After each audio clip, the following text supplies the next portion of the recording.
আসসালামু আলাইকুম রহমতুল্লাহ বারাকাত। সম্মানিত দর্শকবৃন্দ, এখন মসজিদে নববীতে অবস্থান করছি।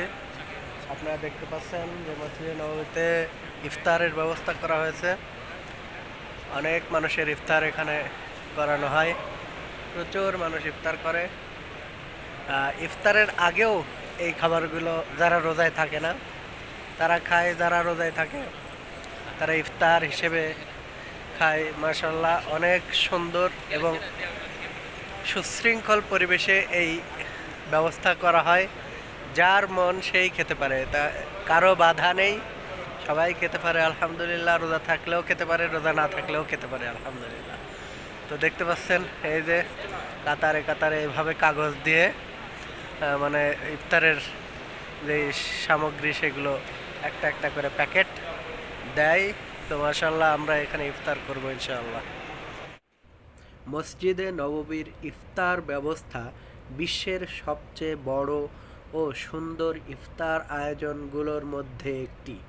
রমজান মাসে এই মসজিদে নববীতে লক্ষ লক্ষ রোজাদার একসঙ্গে ইফতার করে থাকে।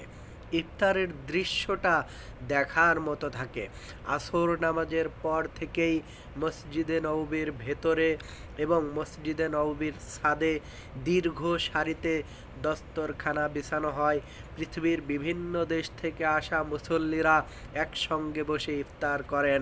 আযান হওয়ার সঙ্গে সঙ্গে সবাই খেজুর এবং জমজমের পানি দিয়ে ইফতার শুরু করেন। এই দৃশ্য মুসলিম উম্মার জন্য ঐক্য ও ভ্রাতৃত্বের এক অনন্য উদাহরণ সৃষ্টি করে।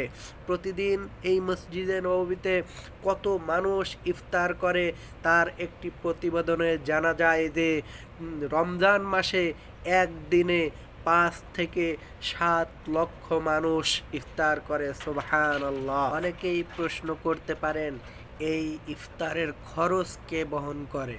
সৌদি সরকারের তত্ত্বাবধানে এবং বিভিন্ন দানশীল ব্যক্তি, তাদের পরিবার এবং বিভিন্ন প্রতিষ্ঠানের সহযোগিতায় এই ইফতার মাহফিলের বিশাল আয়োজন পরিচালিত হয় আলহামদুলিল্লাহ। ইফতার বিতরণের জন্য নির্দিষ্ট অনুমতি ও নির্দিষ্ট নিয়ম অনুসরণ করতে হয়। মসজিদে নববীর ইফতারের অন্যতম সৌন্দর্য হলো ধনী গরিব, আরব অনারব, কালো সাদা সবাই একই কাতারে বসে একই খাবার দিয়ে ইফতার করেন।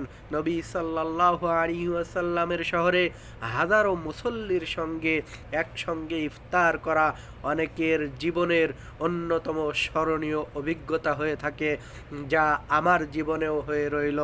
আল্লাহ তাআলা আমাদের সকলকে এই ইফতার করার তৌফিক দান করুন। আলহামদুলিল্লাহ, দেখতে পাচ্ছেন সবাই ইফতারি নিয়ে বসে গেছে, সবাই ইফতারি করবে আলহামদুলিল্লাহ। আমরাও এখন ইফতারি করব। তো ইফতারিতে কি কি দেয় সেটা এখন আমি আপনাদেরকে দেখাবো। দেখেন, প্রথমে একটা পানি আছে সুন্দর মাশাআল্লাহ, সাথে একটা চা এবং একটা গাহওয়া, সৌদির ট্রেডিশনাল পানীয় চা এবং গাহওয়া। সাথে আছে একটা পাউরুটি, সুন্দর পাউরুটি, খেজুর আছে মাশাআল্লাহ, একটা বিস্কিট আছে সুন্দর টেস্টি, ভেতরে হচ্ছে খেজুর দেওয়া, অনেক টেস্ট লাগে বিস্কিটটা। সাথে দুক্কা আছে, দুক্কাটা এই যে জুবাদের মধ্য দিয়ে মাখিয়ে খেতে হয়, অনেক সুন্দর। সাথে একটা টিস্যু আছে এবং প্যাকেট খেজুর আছে, জমজমের পানি আছে মাশাআল্লাহ, এবং চামচ দিয়ে এটা খাওয়ার জন্য চামচ। মোটামুটি দেখতে পাচ্ছেন এই হলো ইফতার, মসজিদে নববীর ইফতার। এইগুলো দেয় মাশাআল্লাহ, অনেক সুন্দর টেস্টি খাবার এবং হেলদি খাবার। এই ইফতারগুলো মোটামুটি সবাই খেয়ে থাকে আলহামদুলিল্লাহ, আমরাও খাই, অনেক সুন্দর লাগে। শুকরান, জাযাকাল্লাহু খায়রান, বারাকাল্লাহু ফিক। মসজিদে নববীর ওই সুন্দর ইফতারে আপনাদেরকে স্বাগতম। আপনারাও আসবেন এখানে ইফতার করার জন্য।